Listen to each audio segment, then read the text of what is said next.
बिठाकर उसे कहा कुछ सुनाओ। मेरे सैनिक ने कहा मैं बाद में सुनाऊंगा, पहले तुम लोग कुछ सुनाओ। तो सारे दोस्तों ने मिलकर उसे एक कविता सुनाई। उस कविता को मैं आपके सामने रखता हूं। उसके बाद मेरे सैनिक ने जो सुनाया वो आपको सुनाऊंगा। लोगों ने बैठकर सुनाया, और ये मैं जो सुनाने जा रहा हूं उस सैनिक के लिए जो उसके दोस्तों ने गाया। मैं चाहता हूं कि आप सब इसमें शामिल हों। मैं एक तर्ज में इसे सुनाऊंगा, आप सब उस तर्ज में तालियां बजाइएगा जब तक मैं सुनाऊंगा तब तक। और बड़ी छोटी सी बात उन्होंने कही कि इस दुनिया में आदमी अकेला कुछ नहीं कर सकता। प्यार करनी हो कोई चाहिए साथ में, नफरत करनी हो तो कोई चाहिए, अकेला कुछ नहीं कर सकता इंसान। लेकिन इंसान की सबसे बड़ी समस्या दूसरा इंसान है। अकेला भी नहीं रह सकता, साथ में भी नहीं रह सकता, पता नहीं क्या करना चाहता है आज का इंसान। लेकिन उन्होंने सुनाया आदमी के सांचे में ही आदमी है ढलता, आदमी के साए में ही आदमी है पलता, आदमी के बिना नहीं आदमी का चलता, देखो पर आदमी को आदमी है छलता। सब लोग बजाइए, सब लोग। आदमी के सांचे में ही आदमी है ढलता, आदमी के साए में ही आदमी है पलता, आदमी के बिना नहीं आदमी का चलता, देखो पर आदमी को आदमी है छलता। सुबह हो या शाम हो चाहे कोई धाम हो, आदमी के बिना नहीं आदमी का काम हो। मौत हो या मेला हो कभी न अकेला हो, विरह की रात हो खुशियों की बेला हो, शादी हो सगाई हो गूंजी शहनाई हो, किसी की विदाई हो शोक हो रुलाई हो, चाहे हाथापाई हो चाहे भाई भाई हो, चाहे रुसवाई हो या कि भरपाई हो, चोर हो सिपाही हो दोनों की गवाही हो, किसी की रिहाई हो किसी की तबाही हो, छोटा बड़ा नेता हो हारा हो विजेता हो, कहीं का मदारी हो कोई अभिनेता हो, पंडित हो या शेख हो साधु या दिल फेंक हो, नीच हो या नेक हो चाहे कोई टेक हो, मालिक हो मजदूर हो तगड़ा हो मजबूर हो, माधो हो मलकीत हो माइकल हो मंसूर हो, पिकनिक हो शमशान हो खेल का मैदान हो, खेत खलिहान हो दफ्तर हो सुनसान हो, बूफे हो या फ्राई हो पंगत की लंबाई हो, खीर का चढ़ावा हो मंदिर की मिठाई हो, होटल वाली ठाठ हो ढाबे वाली खाट हो, दामी हलवाई हो गले वाली चाट हो, पूजा हो त्योहार हो रोज का व्यवहार हो, धंधे का बाजार हो डॉक्टर हो बीमार हो, रोजा अफ्तारी हो ईद की तैयारी हो, महफिलों की बारी हो जाति महामारी हो, लोहड़ी की उमंग हो होली वाला रंग हो, दीपों की कतार हो सावन हो पतंग हो, घर हो अमराई हो लू हो पुरवाई हो, छत की चारपाई हो या ठंड की रजाई हो, आंख की मिलाई हो आंख से लड़ाई हो, आंख भर आई हो या आंख शर्माई हो, बचपन हो जवानी हो जज्बों की रवानी हो, दिल में खींचा तानी हो प्रेम की कहानी हो, आंसुओं की धार हो प्रीत का श्रृंगार हो, चाहे कहीं बैर हो चाहे कहीं प्यार हो, चाहतों का गीत हो बंधनों की रीत हो, हार हो या जीत हो भय हो या प्रीत हो, पायलों का गान हो बांसुरी की तान हो, दुंदुभी का शोर हो बांकुरों की आन हो, आना हो या जाना हो बैठना बिछाना हो, नाचना नचाना हो गाना हो गवाना हो, किसी को हंसाना हो किसी को रुलाना हो, किसी को चिढ़ाना हो या कि गुदगुदाना हो, कोई भी फसाना हो, बस आदमी बहाना हो। और आदमी के साथ यहाँ कितना झमेला है, आदमी के बिना मगर आदमी अकेला है, आदमी के बिना मगर आदमी अकेला। मेरा सैनिक अभी वो छुट्टी मनानी उसने शुरू की थी कि कारगिल से घुसपैठियों की खबरें आने लगी। अखबारों के पहले पृष्ठ चीख उठे, हमारे 5 सैनिकों को बंदी बनाकर उनका अंग छिन्न भिन्न कर उन्हें वापस भेज दिया गया। मेरे सैनिक को बुलावा आ गया वापस आना है। उसकी पत्नी जो ना अखबार पढ़ती थी न टेलीविजन रेडियो सुनती थी क्योंकि इतनी खुश थी पति आया है, उसे कुछ पता नहीं था। मेरे सैनिक ने आकर उसे बताया कि मीठे मीठे गीत कभी फिर गाऊंगा, मीठे मीठे गीत कभी फिर गाऊंगा, रंगों की बस्ती में लेकर जाऊंगा, तुम अपनी चोटी में फूल सजा लेना, नैनों के दर्पण तुमको दिखलाऊंगा, आज मगर बंदूक उठाने आया हूं और मैं सरहद की व्यथा सुनाने आया हूं। दुश्मन आकर चोटी पर है बैठ गया और वहां से गोली नीचे दाग रहा। दूर घरों में लोग चैन से बैठे हैं, भारत का सैनिक सीमा पर जाग रहा।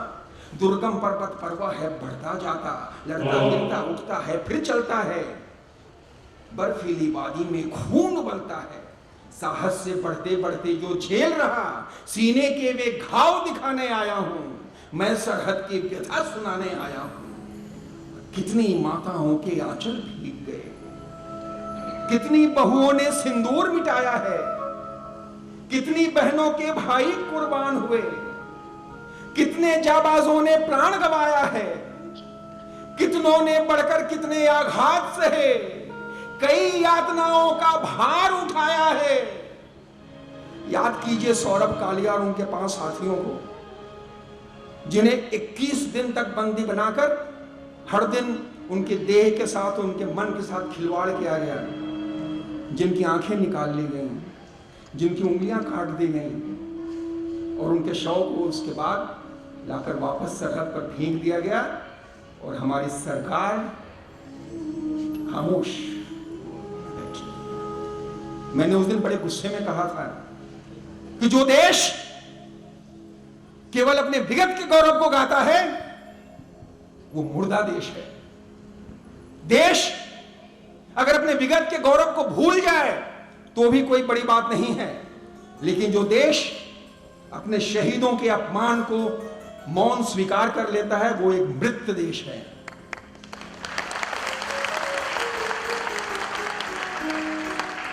क्या हमारा शौर्य बढ़ गया? इस देश की इतनी बड़ी सेना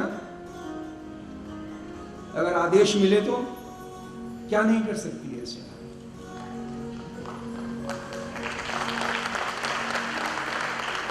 हमें क्यों बार बार यह अपमान सहना पड़ता है? कितनी माताओं के आंचल भीग गए, कितनी बहुओं ने सिंदूर मिटाया है। आप विश्वास नहीं करेंगे, ऐसे लड़के शहीद हुए जिनकी पत्नियों के हाथ की मेहंदी शादी की अभी तक सूखी नहीं थी। मेरे बड़े भाई हरिओम पवार ने 2 पंक्तियां लिखी हैं, वो पंक्तियां मुझे याद आती हैं कि उन आंखों की 2 बूंदों से 7 सागर हारे थे, मेहंदी वाले हाथों ने जब मंगलसूत्र उतारे थे। कितनी माताओं के आंचल भीग गए, कितनी बहुओं ने सिंदूर मिटाया है, कितनी बहनों के भाई कुर्बान हुए, कितने जाबाजों ने प्राण गंवाया है, कितनों ने बढ़कर कितने आघात सहे, कई यातनाओं का भार उठाया है। पर भारत का सैनिक टूट नहीं सकता, मरते मरते दुश्मन को दिखलाया है और देह कटे पर देश नहीं कट सकता है। वीरों का संदेश ही मैं लाया हूं, मैं सरहद की व्यथा सुनाया हूं। एक एक पर्वत की चोटी प्यारी है, अपनी पत्नी से कहता है। और कभी इस देश के पार्लियामेंट में किसी एक महानुभाव ने कहा था कि हम ये युद्ध क्यों लड़ते हैं सियाचिन में, वहां एक घास तक नहीं उगती। मैं उस महानुभाव को सैनिकों की ओर से कहना चाहता हूं कि आपके लिए इस देश के पहाड़ की चोटी केवल ईंट पत्थर की बनी होगी, हमारे लिए वो हमारी मां का आंचल है, हमारे लिए वो मेरी बहन के द्वारा बांधे गई राखी का धागा है, हमारे लिए हमारी पत्नी की मांग का सिंदूर है वो पहाड़ की चोटी। और हम किसी ट्रॉफी के लिए नहीं लड़ते कि करोड़ों रुपए लें और मैच हार जाएं, हम मैच केवल जीतने के लिए खेलते हैं। और इसलिए कहना चाहता हूं, एक पर्वत की चोटी प्यारी है और उसे हम वापस लेकर दम लेंगे। चोरी से जो हासिल कर ली दुश्मन ने, जोर लगाकर उसे छीन कर हम लेंगे और भाड़े के सैनिक लाकर लड़ने वाला, उसे खून का मोल चुकाना ही होगा। और बाज नहीं आएगा तो अब नक्शे से हमको उसका नाम मिटाना ही होगा। बाज नहीं आएगा तो अब नक्शे से हमको उसका नाम मिटाना ही होगा। आती है आवाज यही हर कोने से, दुश्मन को भी यही बताने आया हूं, मैं सरहद की व्यथा सुनाने आया हूं। और आज मेरी बारी है, मुझको जाने दो, रोको मत, अपने मोह से मुझे मत बांधो। आज मेरी बारी है, मुझको जाने दो। बाह फड़कती अंग अंग थर्राता है, कदमों को अब रोक नहीं मैं पाता हूं। दूर वहां से कोई मुझे बुलाता है, अपनी आंखों में ना आंसू ले आना, विदा मुझे दो, रण में जाकर कूद पड़ूं। और अगर प्रार्थना करना बस इतना करना, युद्ध जीत कर आऊं या फिर जूझ मरूं। अगर प्रार्थना करना बस इतना करना, युद्ध जीत कर आऊं या फिर जूझ मरूं। और देश सुरक्षित रहा अगर फिर मिल लेंगे, तुमको इतना ही समझाने आया हूं, मैं सरहद की व्यथा सुनाने आया हूं। मीठे मीठे गीत कभी फिर गाऊंगा, रंगों की बस्ती में लेकर जाऊंगा। तुम अपनी चोटी में फूल सजा लेना, नैनों के दर्पण तुमको दिखलाऊंगा। आज मगर बंदूक उठाने आया हूं और मैं सरहद की व्यथा सुनाने आया हूं। और जब सैनिक तैयार होकर निकला तो घर वालों ने क्या कहा? ब्रजेंद्र अवस्थी इस देश के बहुत बड़े छंद के कवि, उन्होंने कारगिल के जमाने में ये पंक्तियां लिखकर मुझे दी थी और कहा था कि ये छंद आज से तुम्हारे हुए। उसी अधिकार से सुनाता हूं मैं कि गांव, उसके घर के लोग उसे क्या कहते हैं। एक गांव का व्यक्ति युद्ध में जा रहा है, पता नहीं वापस आएगा कि नहीं आएगा, उसके घर वाले उसे क्या कहते हैं। सुनिएगा, दो चीज याद रखिएगा। एक, हमारे भारतीय सभ्यता संस्कृति में विजय को, जीत को बधू माना गया है। जब सैनिक जीत कर आता है तो वो एक बधू वापस विजय बधू को लेकर आता है। और दूसरी बात, उसकी पत्नी सहर्ष इस सौत को, विजय रूपी बधू जो सौत कहलाती है, उसको स्वीकार करती है। और तब वो कहते हैं, युद्ध जाते इकलौते बेटे से यूं मां ने कहा, पीठ दिखला के मेरा दूध ना लजाना तुम। मेरे दूध को लज्जित मत करना तुम, पीठ दिखला के। युद्ध जाते इकलौते बेटे से यूं मां ने कहा, पीठ दिखला के मेरा दूध ना लजाना तुम। और वीर प्रिया तिलक लगा के सविनय बोली, मेरे लिए सौत विजय बधू लाना तुम। प्यारी प्यारी मुनिया ने कहा, पापा जल्दी आना, साथ साथ मुझको बाजार में ले जाना तुम। और नन्हे लाडले ने कहा, मेरे खेलने के लिए शत्रुओं से एक तोप छीन कर लाना तुम।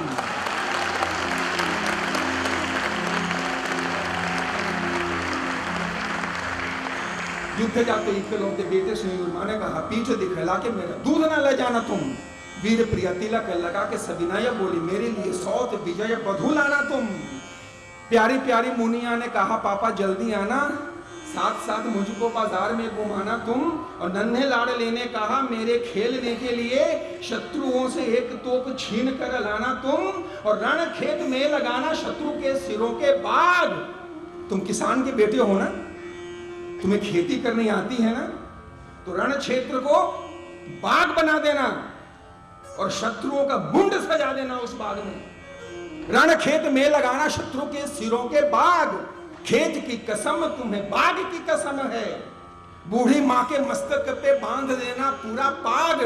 बूढ़े ददुआ के बंधे पाग की कसम है। और सखियों के बीच मुझे लज्जित ना होना पड़े। नन्हे लाड़ लेके अनुराग की कसम है।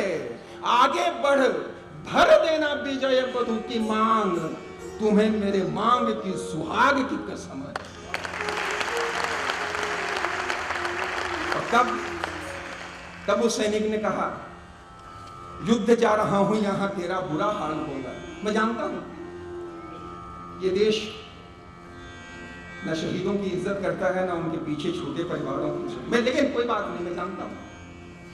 लेकिन इतना याद रखना, युद्ध जा रहा हूं, यहां तेरा बुरा हाल होगा, वहां शत्रुओं का बुरा हाल कर दूंगा मैं।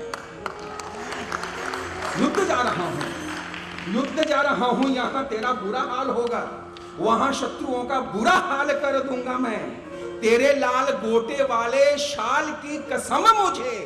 कभी किसी मेले से उस गरीब सैनिक ने अपनी पत्नी के लिए लाल गोटे का शॉल खरीद के दिया था, जेवर खरीद के देने के पैसे नहीं होते उसके पास। उसका वास्ता देता है और कहता है कि युद्ध जा रहा हूं, यहां तेरा बुरा हाल होगा, वहां शत्रुओं का बुरा हाल कर दूंगा मैं, तेरे लाल गोटे वाले शॉल की कसम मुझे जननी का सुजश विशाल कर दूंगा मैं, तेरी लाल बिंदी लाल चूड़ी लाल सिंदूर का मन से न दूर कभी ख्याल कर दूंगा मैं, और बर्फ भरी चोटियों को तेरी लाल चुनरी सी शत्रु के लहू से लाल लाल कर दूंगा मैं, शत्रु के लहू से लाल लाल कर दूंगा मैं।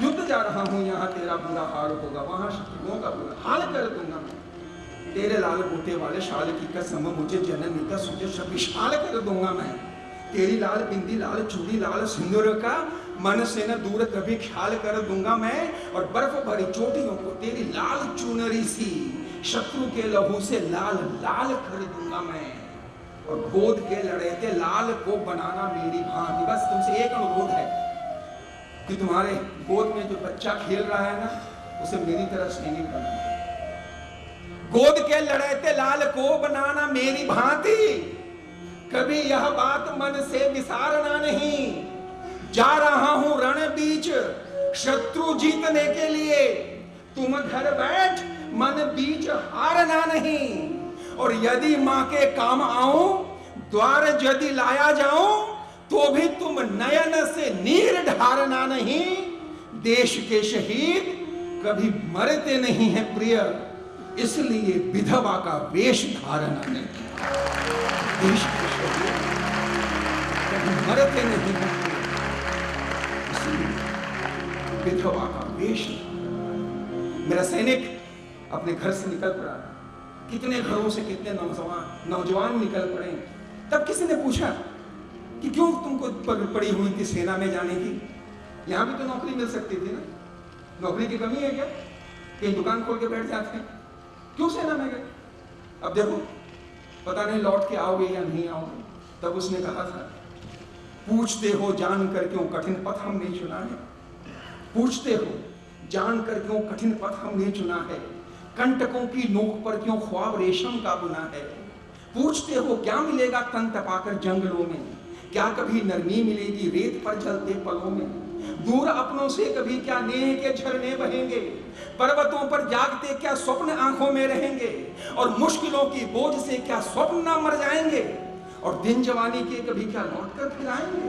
तो हम तुम्हें इतना बता दें, अपने दोस्तों को कहता है, हम तुम्हें इतना बता दें, है अलग संसार अपना, स्वार्थ के हर आचरण से कहीं ऊंचा प्यार अपना, साथ है जीवन मरण का साथ अपना हर सफर में, हाथ थामे हम खड़े हैं मुश्किलों की हर डगर में, चाहते तो हम कहीं भी मस्त हो जीते जवानी, राग में रस में उतर कर प्रीत की लिखते कहानी, तितलियों के पंख पर हम प्रेम की कविता बनाते, थाम कर बाहें किसी की इंद्रधनु हम भी दिखाते, मिलन के सपने सजाते रूप का श्रृंगार करते, पुस्तकों में फूल रखते शायरी से प्यार करते, पर कहो क्या जिंदगी में और कुछ करना नहीं है, जूझ कर जीना नहीं है, टेक पर मरना नहीं है, क्या जवानी विषम राहों पर नहीं आगे बढ़ेगी, क्या नहीं बलिदान देगी, क्या नहीं बढ़कर लड़ेगी, क्या अलग बैठी रहेगी घरों में अनुराग बनकर, क्या नहीं वह जला देगी दुश्मनों को आग बनकर, क्या जवानी व्यर्थ होगी महफिलों में मस्तियों में, क्या नहीं राहत बनेगी जल रही इन बस्तियों में, क्या जवानी के लिए बस आशिकी का गान होगा, क्या नहीं उसके लिए कर्तव्य का अभिमान होगा, और फूल बनकर प्रियतमा के केश में रहना सरल है, फूल बनकर प्रियतमा के केश में रहना सरल है, धार की बहती दिशा में तैरना बहना सरल है, कर्तव्य से आंखें चुराकर भाग जाना पर कठिन है, राष्ट्रहित में प्राण की बाजी लगाना सरल है, कर्तव्य से आंखें चुराकर भाग जाना पर कठिन है, राष्ट्रहित में प्राण की बाजी लगाना। क्या जवानी कायरों सा मुंह छिपा चलती रहेगी, और क्या आंचल बढ़ाकर दया पर पलती रहेगी, क्या जवानी कठिन घड़ियों से नहीं दो चार होगी, क्या नहीं वो त्याग का उत्सर्ग का आधार होगी। व्यर्थ है यौवन अगर वो राष्ट्र के ना काम आए, व्यर्थ वह पुरुषार्थ जो ना राष्ट्र पर मस्तक चढ़ाए। इसलिए हम तिरंगे को थाम कर आगे खड़े हैं, इसलिए हम दूर अपनों से यहां आकर पड़े हैं, इसलिए हम देश के ही नाम पर आगे बढ़े हैं, इसलिए हम दुश्मनों के द्वार तक जाकर लड़े हैं। और कर्ज माटी का चुकाने का यही एक रास्ता है, कर्ज माटी का चुकाने का यही एक रास्ता है। वतन के संतान हम, अपना वतन से वास्ता है। और जब जवानी में भरा अंगार होगा तब जवानी का सही श्रृंगार होगा। जब जवानी में भरा अंगार होगा तब जवानी का सही श्रृंगार होगा। और जी सके जो मौत से आगे निकलकर, उस जवानी से सभी को प्यार होगा। जी सके जो मौत से आगे निकलकर, उस जवानी से सभी को प्यार होगा। मेरा सैनिक सरहद की ओर चल पड़ा, पहुंच गया सरहद पर। अभी भी देश में शांति की बातें हो रही थी, और क्यों ना हो,